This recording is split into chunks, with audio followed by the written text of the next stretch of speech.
Is what happening in South Africa actually xenophobia or Afrophobia? We know xenophobia is actually the hatred or dislike for all foreigners, regardless of race. But what we are seeing in South Africa currently looks like it is targeted to our fellow black Africans, especially from countries like Nigeria, Somalia, Zimbabwe, Malawi, and Ghana, and the rest. Again, we really have to commend our foreign minister, Samuel Okudzeto Ablakwa, for the great job that he's doing. You know, when you live outside the shores of your country and you are threatened and you fear the loss of your life, your source of income and anything, you are not certain, it is really disturbing. So apart from that, that also brings some value to the peoples. Another hard question that came into my mind that I want to share is that I don't want to assume that they have not done it, because these people are very well, they are good, they know what they are doing. South Africa has a very high HIV prevalence rate, okay, and we are talking about 800 people being evacuated, our people, into Ghana. I hope they are taking the measures to screen them and give them this discrete information. It's not like they are publishing this is the number of people that came and this is the number of people that had HIV. No, that's what I mean. But we need to take precautionary measures right from the onset. These are the number of people that have come home, and we know that these are the number of people that have one way or the other been infected with the virus, and the government would be able to track right from that moment, give them the supports that they need, and give them some education. You know, just imagine if that is not done, and a good percentage of these our brothers and sisters may come home with the virus and spread it. Already it's spreading so much already in the country. So I think and hope that it's something that they will be able to take into consideration. Now, the other question that comes to mind that I think it is the hard question we have to ask is borderless Africa. Does it mean that as we advocate for borderless Africa, people should not respect the rules of their host nations? No, we should. They should. Look at Europe, for instance. European Union, they move around, they move. But if you want to stay beyond visit, you want to work, there are rules that you have to follow. There are protocols that you have to follow to get work permit, to work and pay your taxes in those European countries. It's the same thing. African countries, and so sometimes I get really bothered when we emphasized on the colonization, creating borders and all that. It is for administrative purposes.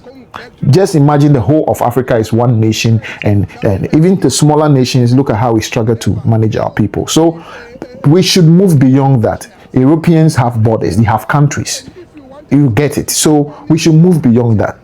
What we should be looking at is that, yes, our individual nations, we are doing our best, and as a continent, we are coming together to do greater things in terms of trade, in terms of movement of people, like we are talking about, and also people who may violate some of these rules. There should be some punishment. I don't know if that word is right, but there are rules, there are procedures, there are protocols that we have to follow.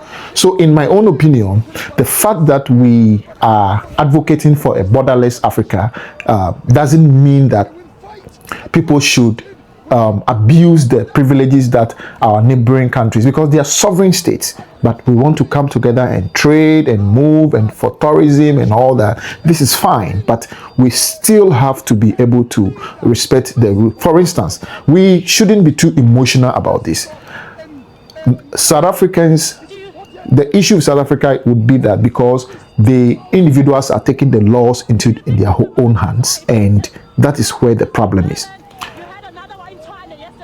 If you are a Ghanaian and you live in Ghana and you experience some of our brothers from Nigeria and some of the activities they engage in the country, are you happy with it? I don't want to mention it here. In other videos because that's not the main focus. In other videos and other discussions that we'll be having here, I'll go straight into those points, but that's not the case. So you see, people should respect the rules. You understand?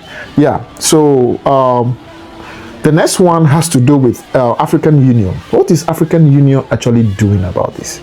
Is African Union a toothless bulldog? What is going on?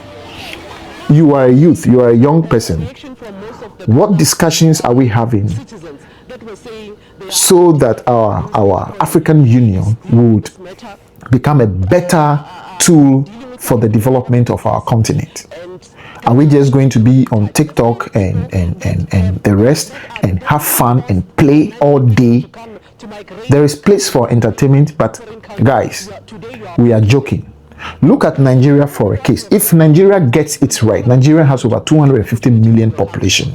If Nigeria gets it right, the whole of Africa will get it right, especially sub-Saharan Africa will get it right.